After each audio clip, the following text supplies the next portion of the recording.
രൂപം കൊള്ളുന്ന Silicon Valley model ഇക്കോസിസ്റ്റത്തിലേക്ക് ദുബായിയും education, IT, startup, tourism, health care തുടങ്ങിയ മേഖലകളിൽ കേരളത്തിന്റെ ഭൂപ്രകൃതിക്ക് അനുയോജ്യമായ ആഗോള സംരംഭങ്ങൾ പിറവിയെടുക്കാൻ കഴിയുന്ന ലോകത്തെ 193 രാജ്യങ്ങളുമായി കേരളത്തെ ബന്ധിപ്പിക്കുന്ന വിധത്തിലൊരു ഇക്കോസിസ്റ്റം വികസിപ്പിച്ചെടുത്ത് അമേരിക്കയിലെ സിലിക്കൺ വാലി മാതൃകയിൽ കേരളത്തെ ടെക്നോളജിയുടെയും എന്റർപ്രണർഷിപ്പിന്റെയും ഹെഡ്ക്വാർട്ടേഴ്സാക്കി മാറ്റിയെടുക്കുകയാണ് ടാൽറോപ്പ്. ദുബായിൽ പ്രവർത്തനം ആരംഭിച്ച ടാൽറോപ്പിന്റെ ഓഫീസ് കേന്ദ്രീകരിച്ച് നടക്കുന്ന പ്രവർത്തനങ്ങളിലൂടെയാണ് ഈ ഒരു ഇക്കോസിസ്റ്റത്തിലേക്ക് ദുബായും ഭാഗമായിരിക്കുന്നത്. കേരളത്തെ ടെക്നോളജിയുടെയും എന്റർപ്രണർഷിപ്പിന്റെയും ഹെഡ്ക്വാർട്ടേഴ്സാക്കി മാറ്റുകയെന്ന ലക്ഷ്യത്തിനായി ലോകത്തിലെ 193 UN അംഗീകൃത രാജ്യങ്ങളെ കേരളത്തിന്റെ മാർക്കറ്റായി മാറ്റിയെടുക്കുന്ന പ്രവർത്തനങ്ങളുടെ ഭാഗമായി ടാൽറോപ്പ് കേരളത്തിലും വിദേശ രാജ്യങ്ങളിലും ഓഫീസുകൾ ആരംഭിച്ചു വരികയാണ്. ഈ ഓഫീസുകളിലൂടെയാണ് വിദേശ രാജ്യങ്ങൾ കേരളത്തിൽ ഡെവലപ്പ് ചെയ്യുന്ന സിലിക്കൺ വാലി മോഡൽ ഇക്കോസിസ്റ്റത്തിലേക്ക് കണക്ട് ആവുന്നത്. UAE തല ഓഫീസാണ് ദുബൈയിൽ പ്രവർത്തിച്ചു വരുന്നത്. ഭൂമിശാസ്ത്രപരമായി വൻകിട വ്യവസായങ്ങൾക്കാവശ്യമായ ഹെക്ടർ കണക്കിന് ഭൂമി ഉൾപ്പെടെയുള്ളവ നിഷ്പ്രയാസം ലഭിക്കുന്ന കർണാടക, തമിഴ്നാട് പോലെയുള്ള ഒരു സംസ്ഥാനമല്ല കേരളം.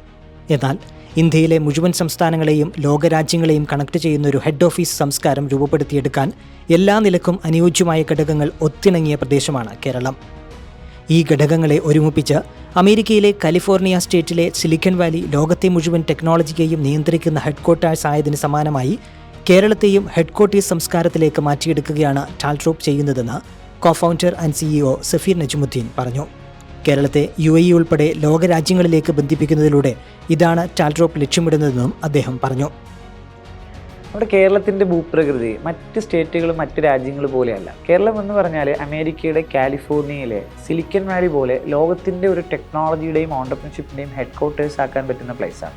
നമുക്ക് ഹൈ സ്പീഡ് ഇൻ്റർനെറ്റ് കണക്ടിവിറ്റി ഇല്ലാത്തൊരു ഗ്രാമമില്ല. അതായത് നമ്മുടെ മാൻ പവറൊക്കെ ഡിജിറ്റലി ഭയങ്കര നോളജായിട്ടുള്ള മാൻ പവറാണ്. അപ്പോൾ നമ്മുടെ മാൻ പവറും റിസോഴ്സും ഒക്കെ ഈ ഒരു നാട് ഒരു ടെക്നോളജിയുടെയും ഓണ്ടർപ്രണർഷിപ്പിൻ്റെയും ഹെഡ്ക്വാർട്ടേഴ്സ് ആക്കാൻ പറ്റുന്ന നാടാണ്. ഒരുപക്ഷെ തമിഴ്നാട് ചെയ്യുന്നത് പോലെ അല്ലെങ്കിൽ കർണാടക ചെയ്യുന്നത് പോലുള്ള വ്യവസായങ്ങളോ ഫാക്ടറികളൊന്നും ഇവിടെ കേരളത്തിൽ വർക്കൗട്ട് ആകില്ല. ഇത് കൃത്യമായി മനസ്സിലാക്കിക്കൊണ്ടാണ് ടാൽറോപ്പ് പറയുന്നത് 2030 കേരളത്തിൽ ഒരു American model Silicon Valley system രൂപീകരിക്കണം, ഒരു എക്കോ സിസ്റ്റം രൂപപ്പെട്ടു വരണം. കേരളത്തിൽ നിന്നുണ്ടാക്കുന്ന സ്റ്റാർട്ടപ്പുകളും ബിസിനസ്സുകളൊക്കെ ഇന്റർനാഷണൽ മാർക്കറ്റിലേക്ക് എത്തണം. നമ്മുടെ അൺഎംപ്ലോയ്മെൻറ്റ് ഉൾപ്പെടെയൊക്കെ ഫിക്സ് ചെയ്യാൻ നമുക്ക് സാധിക്കുന്നത് അങ്ങനെ ഒരു ഹെഡ്ക്വാർട്ടേഴ്സ് കൾച്ചറിലേക്ക് നമ്മുടെ നാട് മാറുമ്പോഴാണ്. ഇത് കൃത്യമായി മനസ്സിലാക്കിക്കൊണ്ടാണ് കേരളത്തെ 193 രാജ്യങ്ങളുമായിട്ടും കണക്ട് ചെയ്യുക. അപ്പോൾ വേൾഡ് 46ഓളം രാജ്യങ്ങളിൽ ലീസ്റ്റ് ഡെവലപ്ഡ് കൺട്രീസാണ്. അപ്പോൾ അവിടെ നമ്മൾ അപ്ലൈ ചെയ്യേണ്ട സ്ട്രാറ്റജി ഡിഫറെൻ്റ് ആയിരിക്കണം. അപ്പോൾ 44ഓളം രാജ്യങ്ങൾ, 44 രാജ്യങ്ങളിൽ ഡെവലപ്ഡ് കൺട്രീസാണ്. അപ്പോൾ അവിടെ നമ്മൾ ഡയറക്റ്റ് മാർക്കറ്റാണ്. ഇപ്പം US അല്ലെങ്കിൽ ഇപ്പോൾ UAE പോലുള്ള രാജ്യങ്ങളൊക്കെ നമുക്ക് വേറെ രീതിക്കാണ് നമ്മൾ കണക്ട് ചെയ്തെടുക്കേണ്ടത്. അപ്പോൾ 103ഓളം രാജ്യങ്ങൾ, 103 രാജ്യങ്ങൾ ഡെവലപ്പിംഗ് സ്റ്റേജിൽ നിൽക്കുന്നതാണ്, ഇന്ത്യ പോലെ നിൽക്കുന്ന രാജ്യങ്ങളാണ്. അപ്പോൾ ഇവിടെ നമ്മൾ അപ്ലൈ ചെയ്യേണ്ട സ്ട്രാറ്റജീസ് ഡിഫറെൻ്റ് ആണ്. അപ്പോൾ എന്തായിരുന്നാലും ഈ 193 UN അപ്രൂവ് ചെയ്തിരിക്കുന്ന രാജ്യങ്ങളെയും കൃത്യമായി കണക്ട് ചെയ്യാൻ ദുബായിലെ ഹെഡ് ഓഫീസ്, ദുബായിലൊരു ഓപ്പറേഷണൽ ഓഫീസ് ഈ രാജ്യങ്ങളെയൊക്കെ ഹെഡ് ചെയ്യുന്ന ഒരു ഓഫീസാക്കി കൊണ്ടുവന്നാൽ സാധിക്കുമെന്ന് കൃത്യമായി മനസ്സിലാക്കിക്കൊണ്ടാണ് ടാൽറോപ്പിൻ്റെ UAE ഓഫീസ് ദുബായ് കേന്ദ്രീകരിച്ച് പ്രവർത്തനം ആരംഭിച്ചിട്ടുള്ളത്.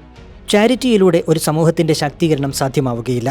ഏവർക്കും മെച്ചപ്പെട്ട ജീവിത സാഹചര്യം ഉറപ്പുവരുത്താൻ കഴിയുന്ന വിധത്തിൽ തൊഴിലുകളും മറ്റു വരുമാന മാർഗങ്ങളുമാണ് ആവശ്യം. ഇതിന് കേരളത്തിന്റെ ഭൂപ്രകൃതി ഉൾപ്പെടെയുള്ള സവിശേഷതകൾക്ക് അനുയോജ്യമായ വൻകിട ബിസിനസ്സുകളും സ്റ്റാർട്ടപ്പുകളും ഉയർന്നു വരണം. ഇതിനനുയോജ്യമായ അമേരിക്കയിലെ സിലിക്കൺ വാലി മോഡലിലുള്ളൊരു ഇക്കോസിസ്റ്റമാണ് ടാൽറോപ്പ് രൂപപ്പെടുത്തിയെടുക്കുന്നത്.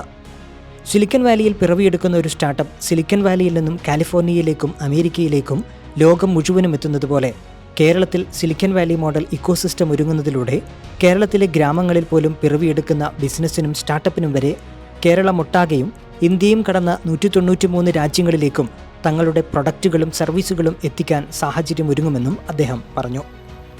ഇതിനാവശ്യമായ കേരളത്തിൽ ലഭ്യമായ ഇൻഫ്രാസ്ട്രക്ചറും ടെക്നോളജിയും മാൻ പവറും ഉപയോഗപ്പെടുത്തിയും വികസിപ്പിച്ചുമാണ് ഇങ്ങനെയൊരു ഇക്കോസിസ്റ്റം ടാൽറോപ്പ് ഒരുക്കുന്നത്. കേരളത്തിലെ 20 റീജിയണൽ ഓഫീസുകൾ ഈ ഓഫീസുകൾക്ക് കീഴിൽ നിയോജക മണ്ഡലങ്ങൾ കേന്ദ്രീകരിച്ച് തിരഞ്ഞെടുത്ത ക്യാമ്പസുകളിലായി കേരളത്തിലൊട്ടാകെ 140 ടെക്കീസ് പാർക്കുകൾ, ഇതിന് താഴെയായി ഓരോ തദ്ദേശ സ്വയംഭരണ പ്രദേശങ്ങൾ കേന്ദ്രീകരിച്ചുള്ള 1064 ഹബ്ബുകൾ എന്നിവ വഴിയാണ് ടാൽറോപ്പിൻ്റെ പ്രവർത്തനങ്ങൾ നടക്കുന്നത്. ഓരോ ഹബ്ബുകളും 193 രാജ്യങ്ങളിൽ ഏതെങ്കിലും ഒരു രാജ്യവുമായി കണക്ട് ചെയ്താണ് പ്രവർത്തിക്കുക. ഇങ്ങനെ UAE കേരളവുമായി കണക്ട് ചെയ്യുന്ന ഓഫീസ് ദുബൈയിലും കേരളത്തെ UAEയുമായി ബന്ധിപ്പിക്കുന്ന ഹബ്ബുകളിലൊന്ന് തിരുവനന്തപുരം വാമനപുരം നിയോജക മണ്ഡലത്തിലെ പെരിങ്ങമലയിലും പ്രവർത്തിച്ചു വരികയാണ്. ഇത്തരത്തിൽ 20 രാജ്യങ്ങളിലും ആ രാജ്യങ്ങളെ കണക്ട് ചെയ്യുന്ന ഹബ്ബുകളിലുമാണ് നിലവിൽ പ്രവർത്തനങ്ങൾ നടന്നുകൊണ്ടിരിക്കുന്നത്. ഇങ്ങനെ 192ാമത്തെ ഹബ്ബ് കേരളത്തിൽ നിലവിൽ വരുമ്പോൾ ഇന്ത്യ ഉൾപ്പെടെ 193 രാജ്യങ്ങളിലേക്കും നീളുന്ന ഒരു ശൃംഖല സ്റ്റാർട്ട് ഡ്രോപ്പിലൂടെ കേരളത്തിൽ ഒരുങ്ങും. ചുരുക്കത്തിൽ കേരളത്തിലെ ഒരു ഗ്രാമത്തിൽ സ്റ്റാർട്ടപ്പ് ആശയം പിറവിയെടുക്കുമ്പോൾ ആ ആശയത്തെ യാഥാർത്ഥ്യമാക്കുന്നതിന് ആവശ്യമായ ഇൻഫ്രാസ്ട്രക്ചറും ടെക്നോളജിയും മാൻപവറും മാത്രമല്ല 193 രാജ്യങ്ങളിലെ മാർക്കറ്റും സജ്ജമായിരിക്കും. റിപ്പോർട്ടർ, കൊച്ചി.